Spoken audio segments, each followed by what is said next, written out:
we remain steadfast in our commitment in delivering local news that matters. Stories that inspire. Enriching the lives of Filipinos in the Philippines and across the globe. This is your GMA Regional TV. Buong puso para sa Pilipino.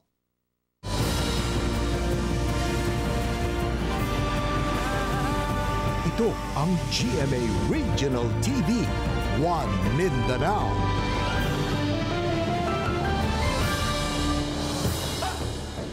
Mayong hapon Mindanao. Kini ang GMA Regional TV One Mindanao. Hatod namo ang pinakadagkong pinakauling balita sa Mindanao. Ako si Sara Hilomen Velasco. Live gikan dinhi sa GMA Davao Complex. Cyril Chavez, live gikan dinhi sa GMA Cagayan de Oro Station. Jess Tony Humami, live gikan dinhi sa GMA General Santos Station.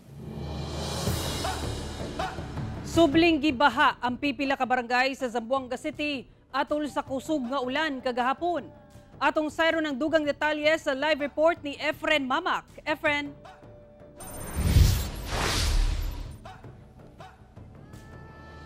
Sara kapin 400 ka magbanay ang mihiklin atol sa pagbaha sa Zamboanga City kagahapon. Samtang 23 sab ka mga individual ang girescue sa mga otoridad human maabtan sa taas nga tubig baha diyang naligo sa suba.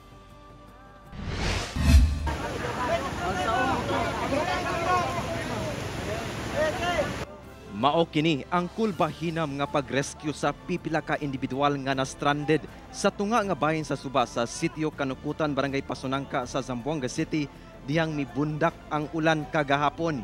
Sa pagtinabangay sa Kabomberuan, CDRRMO Quick Response System ug ubang residente, usa-usa nga naluwas ang anaa sa 23 ka mga individual kung asa tulo niini ang menor de edad. Gigamitan og PC aron dili madala ang mga individual atol sa paghaguro sa tubig sa maong suba.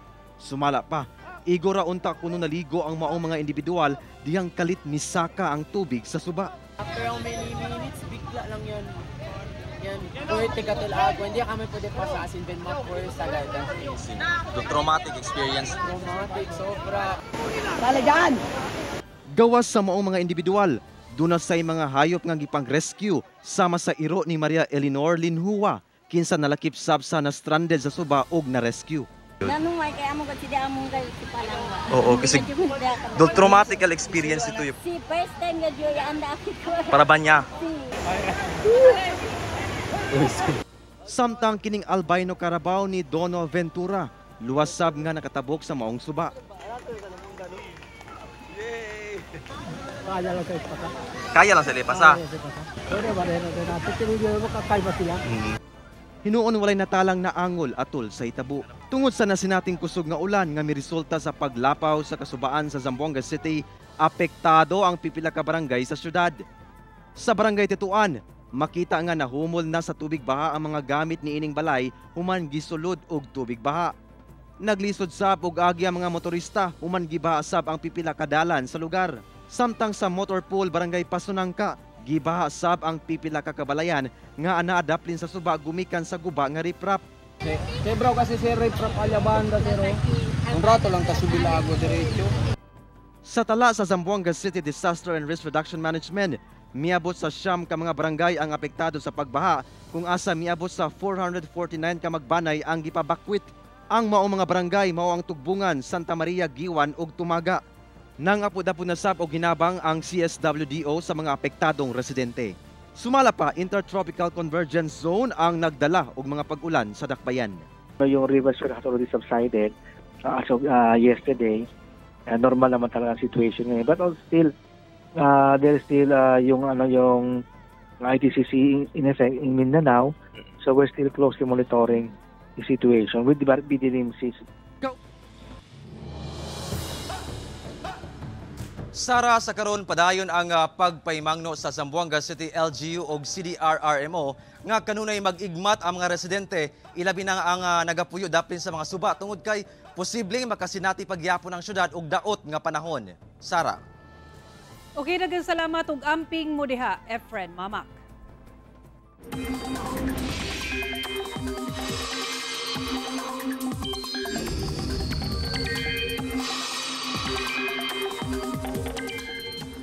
Intertropical Convergence Zone o ITCZ ang magdala og mga pag-ulan sa Mindanao sumala sa pag-asa. Walay bagyo o low pressure area sa sulod sa Philippine Area of Responsibility. Mihinay na sabang hanging habagat apan magpadayo ng mga pag-ulan sa dakong bahin sa nasod. Kini tungod sa Intertropical Convergence Zone o ITCZ o ang pagsugat sa hangin gikan sa Northern ug Southern Hemisphere. Apektado sab niini ang Mindanao kung asa masinati ang mga pag-ulan sa dakong bahin sa isla. Base sa datos sa Metro Weather, dunay heavy to intense rain sa Soc-Sargen ug Caraga. Samtang localized thunderstorms ang magpaulan sa ubang bahin sa Mindanao. Busa, magbantay sa pagbaha ug landslides. Patayang usa ka minor de edad human malumos samtang daligo sa dagat sa Davao City. Ano ang report ni John D. Esteban? Dinhi sa South San Juan, Barangay Sentro Agdao sa Davao City nalumos ang 13 anyos nga lalaki Domingo sa hapon. Ang biktima, giilang si Nervert Pradel. Sumala pa, 8 sila, kamagbarkada, lakip ang biktima, pulos mga minor de edad ang nangaligo sa dagat na tutungura. Hangtod sa pag-abot sa ilawom nga bahin sa dagat, kalit na lang sila nga nagpakitabang. Unang miresponde si Dodong Amante nga barangay volunteer. Ang uban, nakalangoy pa, paingon sa baybay. Tabangkol kay matay ko. Katong lalaki, wa na ginatabang. Wa na kay pagkita na ko siya, tiglok naman. Alalom niya pag wa man may para. Makita kay lubog man dagat kay pataob man, usa kay sulog. Gidala pa sa ospital ang batan-on apan gideklara na kining dead on arrival. Sumala sa lola, wala matud pa nananghid ang apo nga maligo sa dagat. Naabot na sila sa unahan. So karon siguro pag-uwan kay dili man to siya kabalon malangoy. Pahinumdum sa kapulisan. Perminti nato ginahangi ang mga ginikanan nga i-monitor nila ang mga anak labi nato mga nagpuyo sa dapin sa dagat no. Pag ato pong giawhag ang mga barangay officials nga i-monitor pud ang mga area nila nga naay mga dagat. Sumala sa kapitan sa barangay nga ang maong bahin sa giliguan kantilado. The only time siguro kay ulan-ulan nakalusot sila and then dili sila particularly known dia sa maong lugar nga naapoy usahay nga medyo makatamak sila og lalom nya dili sila hanas sa pagligo-ligo no. Human sa nahitabo kagahapon nga drowning incident maski pakusgan sa barangay ang ilahang pagpatrolya dinhi sa kadagatan ubos sa ilang area of responsibility gamit ng ilahang bangka kauban ng mga volunteers ug karga usab nila ang mga life-saving equipment sama niining boya aron dili na masubli ang maong hitabo. Mas gipakusgan sab nila ang pagsita sa mga ligo labi na walay bantay. Sa kuha sa CCTV camera sa CDRRMO niya tutura, kalmado ang dagat. Apan kusog daw ang sulog sa tubig sa ilawom. Milungtad og kapin 2 ka oras ang search and rescue operation ay nakita ang patayng lawas sa batan-on. Taas man gyud ang water level ana niya and even ang current sa ilalom kusog-kusog nagyoy tendency na challenge gyud imong paglangoy. Mas gipakusgan sab daw sa CDRRMO ang ilang pagmonitor pinaagi sa mga kuha sa ilang 360 CCTV camera. Labi na sa mga naka-install dool sa sapa o karagatan aron mapugnan ang mga panghitabo sama sa pagkalumos. Kauban si Jojo Solarte sa camera. Ako si John D. Esteban para sa One Mindanao.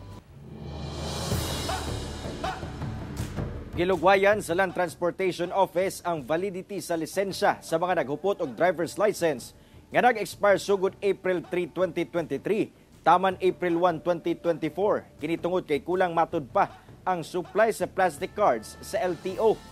Ang detalye sa report ni James Paulo Yap. Gipahibalo karon sa Land Transportation Office Region 10 nga wala gihapon sila nadawat nga mga bagong supply sa plastic cards gikan sa kauluhan nga mo'y gamiton alang sa pag-renew sa mga driver's license o conductor's license. Sumala ni LTO 10, Assistant Regional Director Arthur Ranque, na pipila ka bulan na kuno ang maong problema. Nag-undergo nag-process ang DOTR, kaya ang DOTR man ang gitahasan sa para sa procurement. Only that pag-abot atong August dunay TRO nga gi-issue ang ports. Tungod niini, nagpagulang LTO Central Office og memorandum alang sa extension sa validity sa mga driver's license nga nag-expire sugod niadtong April 3, 2023. Lakip sab sa mahatagan og extension ang mga driver's license nga mo-expire pa lang hangtod April 1, 2024. butang nga gikalipay sa mga driver. Kay kung April pa di makatigong pa yung kwarta para gid sa ako license. Para akin ako non-prof man para ma-professional po ako. Okay kay sir kay para sa mga uban nga maglisod pa. Uban rider nga kamot nga sa ako okay kayo. Hinuon mo dawat gihapon ng LTO-10 sa mga dili na mo avail sa extended validity ug gusto na nga magpa-renew sa ilang mga lisensya apan pagpasabot nila nga wala pa sila'y mahatag nga plastic driver's license card. Pag na-renew ka, dito sa portal na to makita nimo ang imong EDL, e-driver's license. So makita na siya dito. Kung makasulod ka sa imong portal, you will see there ang imong EDL. So actually valid po na siya. Pwede na siya mo i-present na to kung naay mga pagsita sa dalan. Kauban si Jaybert Pairat sa kamera. Ako si James Pauliap para sa One Mindanao. 62 anyos nga tricycle driver ng samdan sa nagkadeang parte sa lawas. Human kini gitabangan og kulata sa uban pa mga tricycle driver sa General Santos City. Away trapiko matud ba ang hinungdan sa maong kagubot. Ano ang report ni Abby Caballero.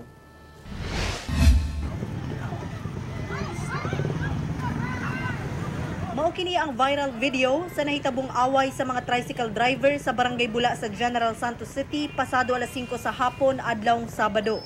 Makit-an kining tricycle driver kinsa gibira ang tiil sa laing tricycle driver. Taod-taod, mikuha og kutsilyo ang driver kinsa gibira ang tiil ug makit ang gitabangan kini og kulata sa uban pang mga tricycle driver. Ginukda na ito sila dire napsan, gibira ang tiil, tuni ko ang tigulang kuan, kutsilyo. So, magkakutsilyo, tabangan nila eh. Ang biktima na ilang si Amiruden Linog, 62 anyos, residente sa Alabel, Sarangani. Sumala niya usalang matud pa ka tricycle driver ang iyang nakabangi. Humanagasgasan ang tricycle niini.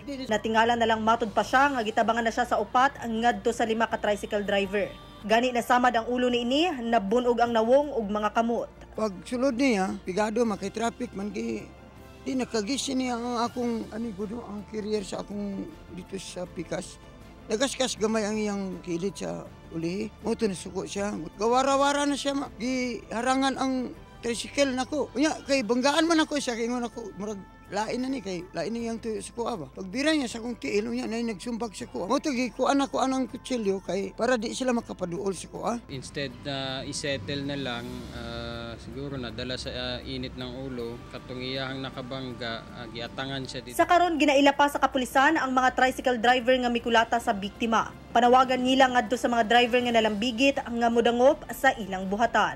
Sa pagyud ang reason nganong nagpakita sila og aggression towards dito sa biktima kung dili mo na masettle pailan jud namo sila kaso. Sa karon gapaayo pa sa mga samad nga naangkon ang biktima ug desidido kining mupasaka og kasong physical injury sa mga driver nga mikulata kaniya. Kauban si Gary Balantay sa kamera. Ako si Abby Caballero para sa One Mindanao.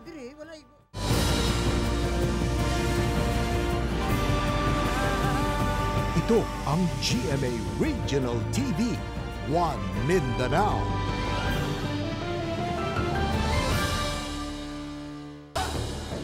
Usa ka babaeng anaa sa ilalom sa tulay sa Davao City atol sa paghaguro sa tubig sa Suba ang malampusong na rescue. Samtang state of calamity gideklara sa usa ka barangay sa Tupi, South Cotabato tungod sa epekto sa kusog nga ulan. Ano ang report ni Argel, relator.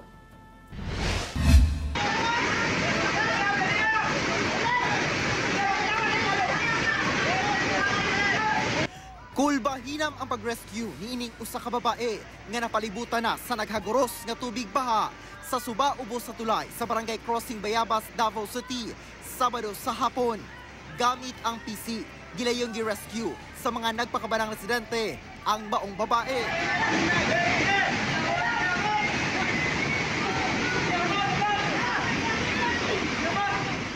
Ako mo to gisajisan siya nga ipahikot siyang dire hawakan din. Siyempre pagsaka sa PC na siyang kili. Mo tong akong gipahikot siya maayo para lang nga pagkuan. Among gibunot mo siya dito automatic. Sumala sa residente nga nakakita, dunay tulo pa kakauban ang babae. Apan nakasaka gilayon sa tulay, dihang misaka na ang tubig sa Suba. Gibalik pa man niya mga gamit niya kardiro.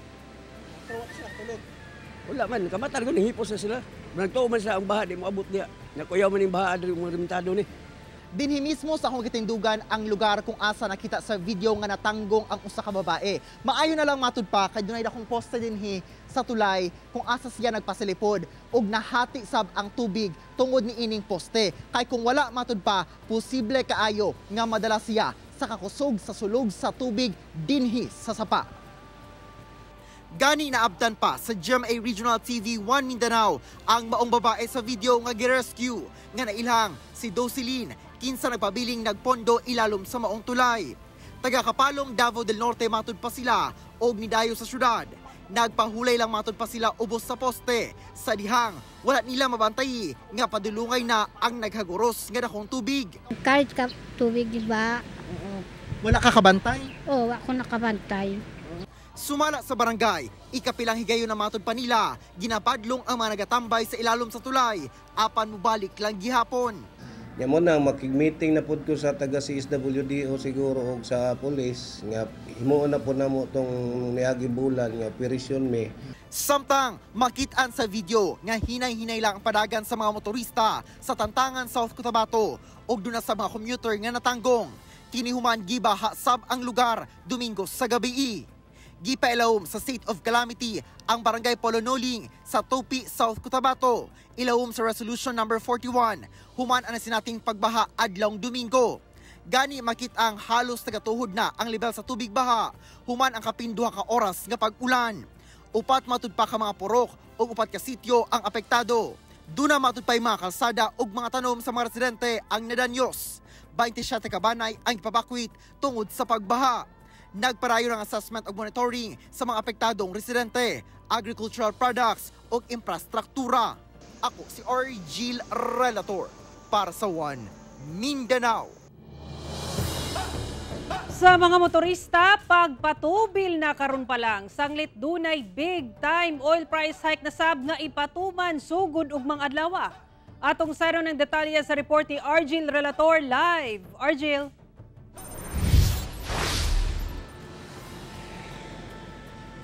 Sara, kapindos pesos ang isaka sa presyo matag litro sa mga produktong petrolyo ugmang adlaw. Busa ni Chabaw na ang mga tricycle drivers sa Davao City tungod sa gunson nga pagsaka sa presyo sa gasolina ug nanawagan sab sila karon nga unta mahatagan sab sila og ayuda gikan sa atong gobyerno.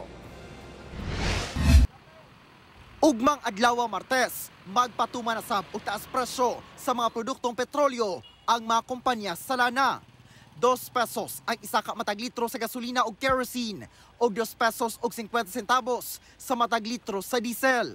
Kinina ang ilang napulo ang pagsaka sa presyo sa gasolina, samtang ika-11 nga usbaw sa presyo sa diesel o kerosene. Sumala sa Department of Energy, kinihuman dunay pag-ubo sa produksyon sa lana sa Saudi Arabia ug Russia. Busa ni Chabaw na ang pipila ka tricycle drivers sa Turil, Davao City sa daw walay preno nga pagsaka sa presyo sa lana.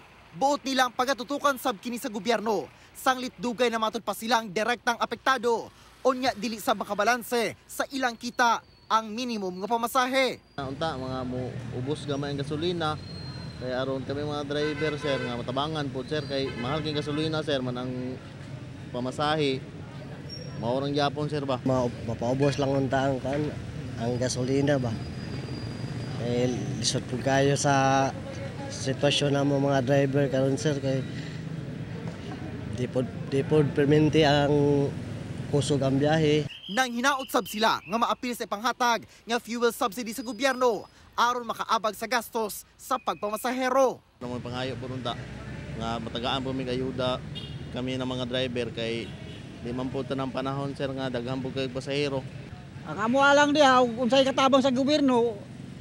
Nag-aabot may mga driver, kay luoy kayo may. Makadala lang yung tag 200, malipay ganin may. Sara, subay sa pagpanghatag og fuel subsidy sumala sa LTFRB 11 alang lang kini sa mga PUJ nga gila umang mahatag na ang fuel subsidy human sa election bond. Sara. Okay, daghang salamat Argil Relator.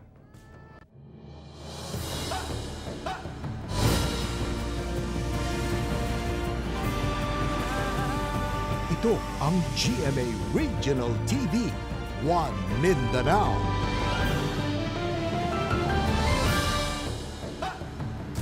Bisan pa man wala immediate area of concern sa Sarangani. Nagpabiling hugot gihapon ang seguridad alang sa hapsay ug malinawong barangay and sangguniang kabatan elections 2023 sa probinsya. Ani ang report. Kapin 20 ka mga fixed checkpoint ug synchronized checkpoint ang gimuntar karon sa Sarangani Police Provincial Office alang sa tibok probinsya sa Sarangani. Kiniaging paghugot sa ipatubang seguridad karong umaabot nga barangay and sangguniang kabataan elections 2023.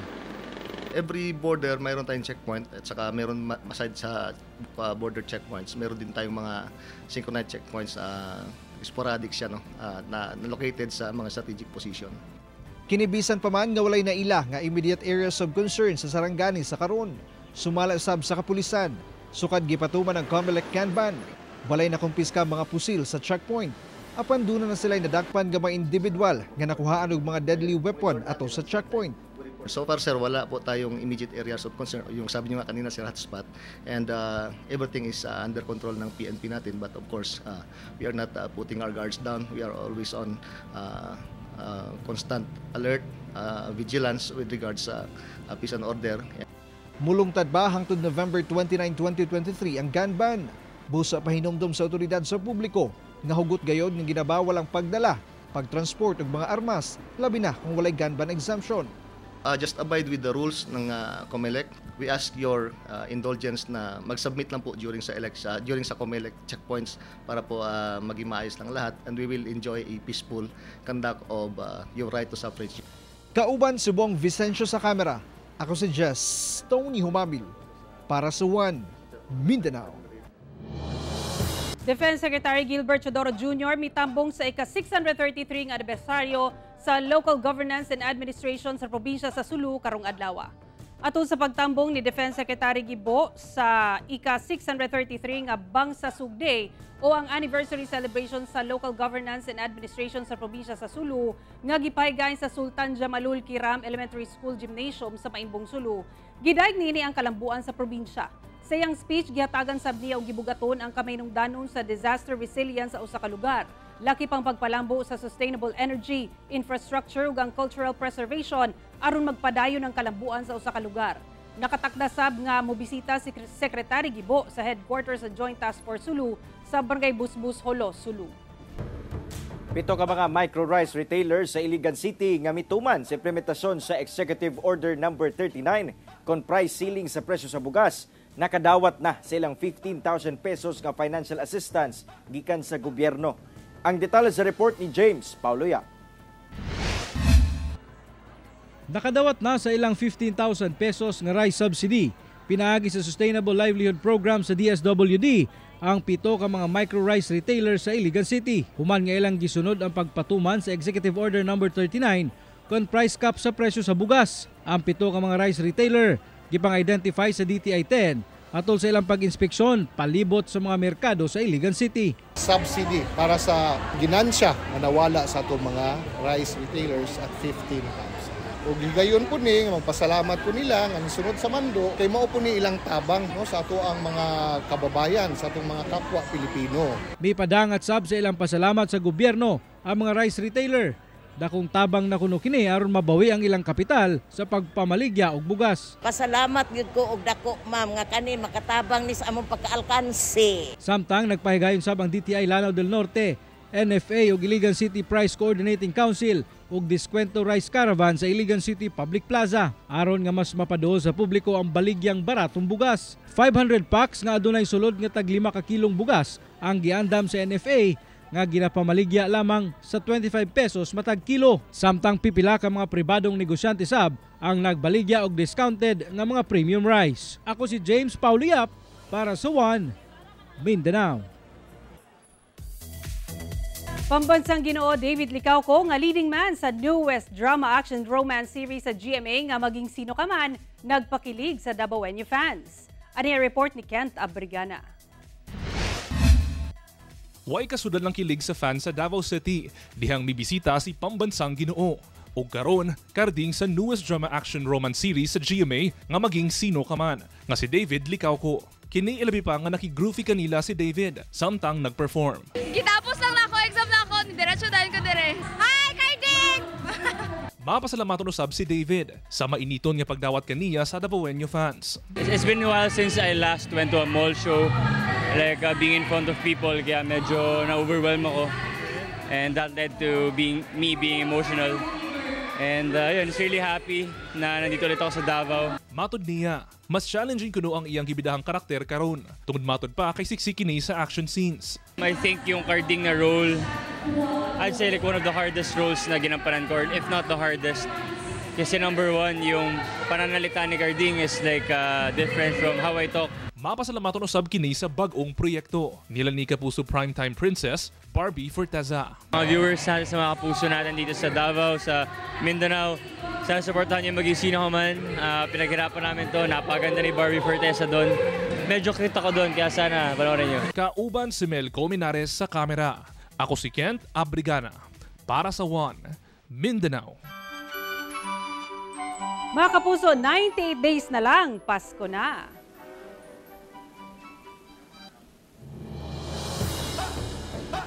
Mao kadto ang mga ulahing balita sa Mindanao karong adlaw. Mamahimo ninyo kining makita pag-usab pinaagi sa pagbisita sa official website sa GMA Regional TV o bisita ang among official YouTube channel o i-click ang subscribe button para sa pinakaulahing balita. Daghang salamat sa itong mga kapuso sa Mindanao nga nagalantaw kanamo sa itong mga kapuso abroad. Padayon lang sa pagtutok sa mga lokal nga balita matag adlaw tungod sa GMA Regional TV. Local news matters. Kami ang GMA Regional TV 1 Mindanao, tibok pwersa para sa mas dakong misyon ug mas halapad nga pagserbisyo sa nasod.